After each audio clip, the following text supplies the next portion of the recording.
자, 여러분 안녕하십니까? 폭스바겐 제타 신형이 출시됐습니다. 원래 2018년에 나왔어요. 네, 코드네임이 A7이고 아우디의 A7 아니고 폭스바겐 제타의 7세대 모델이라고 해서 A7입니다. 자, 이 제타 A7 1.4 터보 엔진의 8단 자동 미션의 가격이 무엇보다도 2천만 원 초반대 지금 처음에 런칭 프로모션으로 이렇게 좀 공격적인 가격을 만든 것 같은데 박수 한번 쳐드리겠습니다.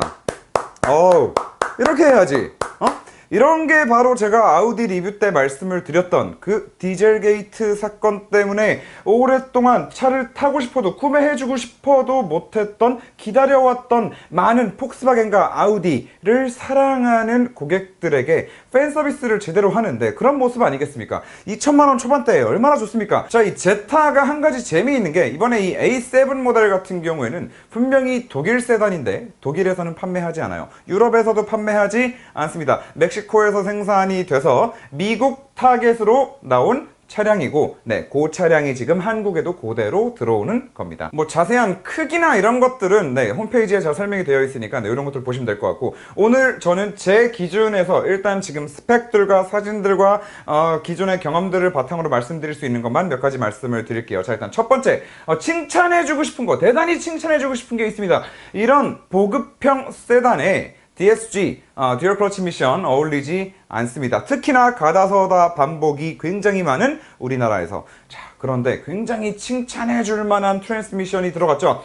물론 이 트랜스미션을 만든 놈들은 칭찬해주고 싶지가 않아요. 하지만 결과적으로 이 아이신 8단 미션이 차에 들어갔을 때 도로에서 특히나 한국과 같은 가다서다를 미친듯이 하루종일 출퇴근 시간 2시간, 3시간 내내 반복해야 되는 이런 상황에서는 이 아이신 8단이 적절한 스포츠성도 가지고 있으면서 굉장히 부드럽기 때문에 이 토크 컨버터 오토 미션을 넣어놓은 거는 정말 잘한 거다. 자, 아이신 전륜 8단 미션이다라고 하면 여러분들 지금 최근에 나오고 있는 모든 볼보에 들어가는 미션이 바로 이 미션입니다. 그리고 미니에 들어가 있는 미션도 전부 다 이 녀석들인데, 이 아이신 8단 미션 같은 경우에 굉장히 좀 부드러운 승차감부터 그리고 이게 미니 JCW까지 커버할 수 있을 정도의 전륜 오토 미션 치고는 굉장히 그 스포츠 드라이빙에도 굉장히 좀 걸맞는 그런 빠른 변속 속도 그리고 직결감, 체결감 이런 것들도 가지고 있으면서 볼보에 들어가 있기 때문에 볼보 타보신 분들 다 아시죠? 굉장히 부들부들합니다. 이런 부드러운 세팅까지 다 이렇게 좀 커버가 가능한 그런 트랜스미션이에요. 2,300만원, 2,400만원. 만약에 이 차가 그냥 2,900 정가에 출시를 했다 하더라도 2,000만원대 스타트를 끊는 독일 세단이 아이신 8단 미션 넣어가지고 출시한 것 자체만으로도 사실 저는 칭찬을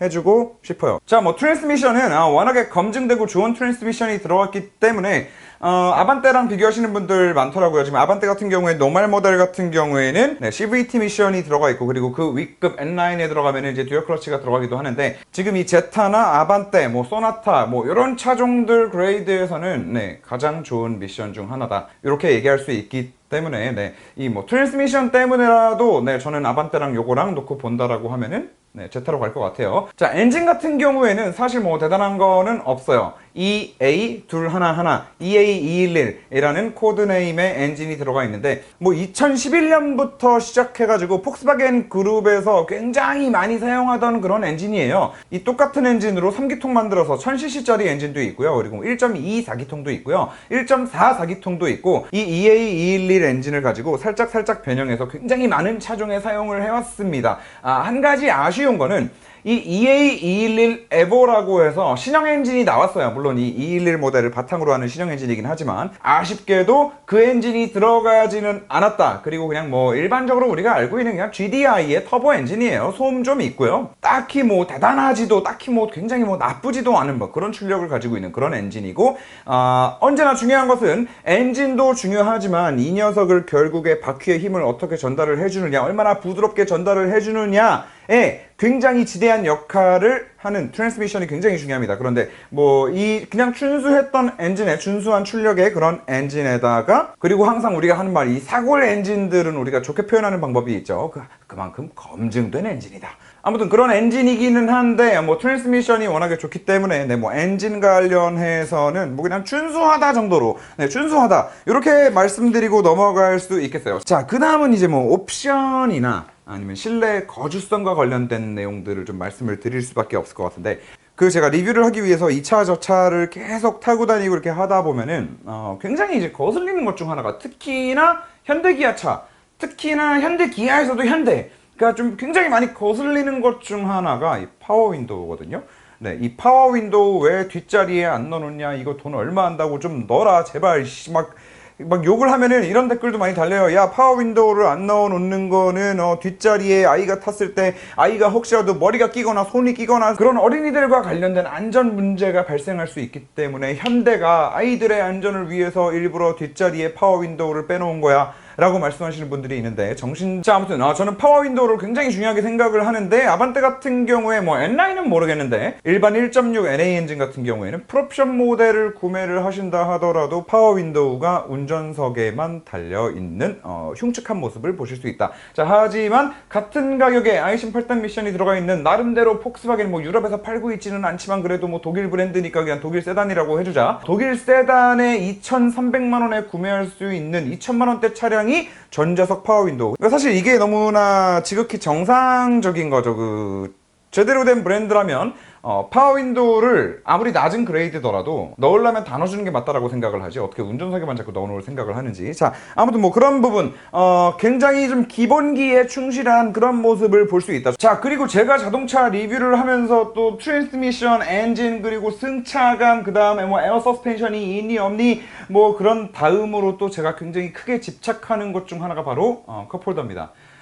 이 도어에 있는 컵홀더의 그 활용성을 무시하는 분들이 굉장히 많은데요. 물론 나는 결벽증이 있어서 차에 탈 때는 절대 차에서 음료수를 잘 마시지 않아, 운전 중에 위험해, 운전할 때는 운전만 해야지, 이렇게 생각을 하고 계시는 분들이나, 아니면은 나는 차에서 음료를 다 마시고 나면 바로 그 즉시 도로에 차를 세우고 쓰레기통을 찾아서 나는 모든 차 안에 있는 쓰레기를 버리고 그 다음 다시 운전을 해 라고 하시는 분들한테는 제외가 되는 그런 얘기일 수 있겠지만, 일반적으로 우리가 그냥 편하게 뭐 자녀들이 있는 집도 마찬가지고 그냥 혼자 타고 다니시든 여자친구와 같이 여행을 가시든 이 센터페시아 아래쪽에 있는 공간이 가면 갈수록 좀 작아지고 있단 말이죠. 그래서 그 센터 콘솔에 컵홀더 외에도 별도의 추가적인 공간이 있다면 그런 것들이 실제로 운전을 하고 다니면서 굉장히 큰 편안함으로 다가올 수 있단 말이죠. 이게 특히나 아우디 계열 차량에서 유독 좀 더 불편한 부분이 많은데요. 앞에 센터페시아 막 햅틱 반응 있는 막 굉장히 큰 디스플레이 2개,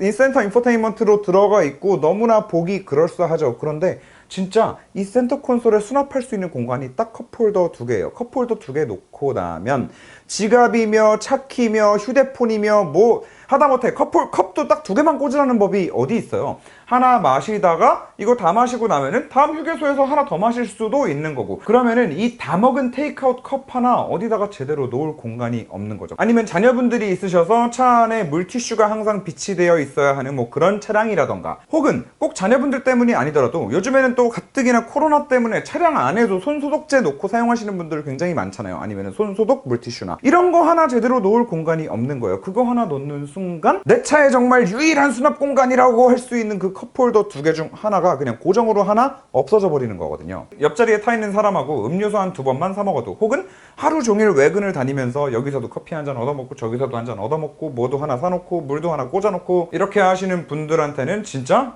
굉장히 큰 불편함으로 다가올 수 있는 이런 중요한 요소인데, 제가 정말 어렵게 이 제타 A7 모델의 도어 컵홀더 사이즈를 좀 가늠해 볼 수 있는데 그런 사진을 찾아왔습니다. 이게 지금 미국 사이트에서 찾아온 거라서 왠지 미국이라서 이 페트병 자체도 500ml보다 더 큰 게 들어가 있지 않을까라고 생각을 하는데, 그냥 이 도어 트림을 멀리서만 보더라도 이 안쪽으로 깊게 파놨어요. 안쪽으로 한 번 더 깊게 파서 좀 큰 사이즈의 컵들이 다 꽂히도록 만들어 놨는데, 지금 여러분들이 같이 보고 계시는 사진에 이 페트병이 만약에 500ml라고 하더라도 이 도어 컵홀더의 지금 양옆으로 한 1.5배씩은 공간이 더 남아있는다는 거.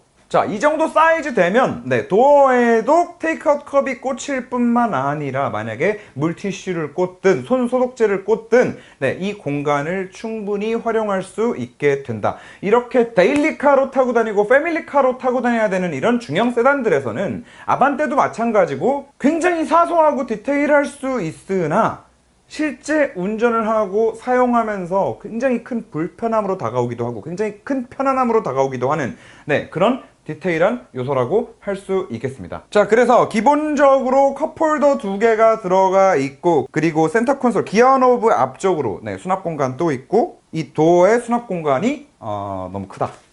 그래서 마음에 든다. 자, 서스펜션 구조 같은 경우에는 아반떼와 비슷한 것 같아요. 앞에는 맥퍼슨이고요. 그리고 뒤에는 토션빔입니다. 토션빔 차량들 요즘에 제가 많이 말씀드리는데 토션빔이 사실 멀티링크를 뛰어넘을 수는 없어요. 네, 그거는 말도 안 되는 얘기지만 항상 말씀드리는 차종, 네, 단골 차종이 있죠.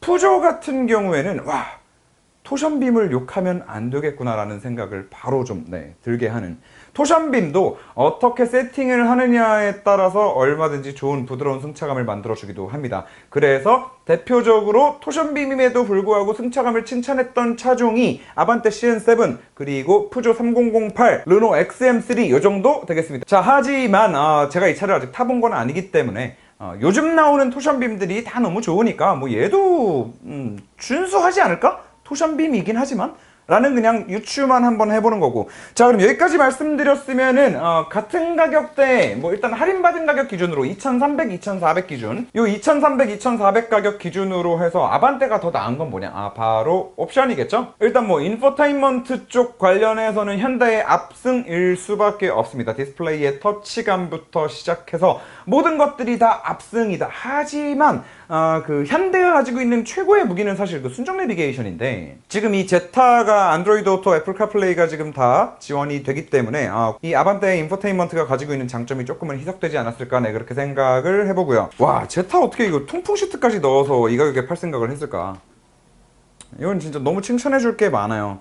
자, 아반떼가 더 장점을 가지고 있는 것, 같은 가격대에 아반떼가 더 장점을 가지고 있다라고 할 만한 부분은 바로 이제 주행보조장치와 관련된 부분이겠죠. 네, 주행보조장치, 요즘에 뭐 현대도 주행보조장치와 관련해서 좀 많이 수준급으로 올라와 있기 때문에, 물론 테슬라는 지금 저 멀리 저기 우주 너머에 가 있는 거고, 네, 이 지구상에 존재하는 차들하고는 좀 견줄 수 있을 만큼 현대도 이 ADAS와 관련된 스킬들이 올라와 있기 때문에 뭐 요즘에 막히는 길에서나 고속도로나 이런 데 좀 손발의 피로도를 좀 줄이기 위해서 많이들 사용을 하시잖아요.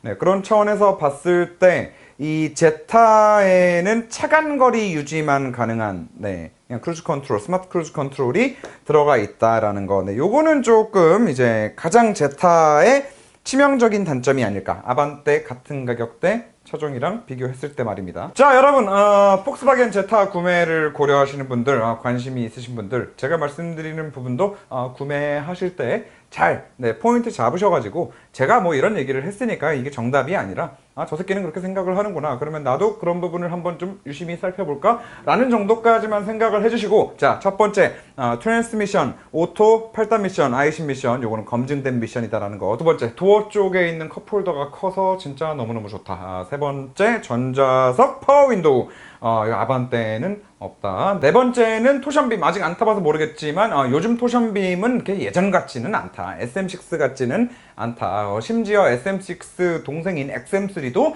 그 토션빔의 승차감은 좋더라, 이런 거고. 마지막으로 주행보조장치가 빠져있다. 그냥 앞차간 거리 유지만 가능하고 30km 이상에서만 작동하는 그런 스마트 크루즈 컨트롤, 앞차와 간격만 그냥 겨우 유지하는 그런 녀석이기 때문에 요거 잘 구매하시고, 나는 주행보조장치 너무 필요해 라고 하시는 분들은 뭐 당연히 걸으셔야 되는 게 맞는 것 같고. 자, 아무튼 뭐 그렇습니다. 자, 폭스바겐 제타에 대한 저의 생각은 여기까지 하는 것으로 하겠습니다. 폭스바겐 앞으로도 이렇게 계속 해주면 너무너무 좋을 것 같다. 그 디젤 게이트로 인한 망가진 그런 이미지들 다 회복될 수 있지 않겠나라고 조심스럽게 생각을 해보면서, 마지막으로 폭스바겐에 보여드리고 싶은 사진 한 장이 있는데, 요거 보시면서 끝내시도록 하시죠. 끝!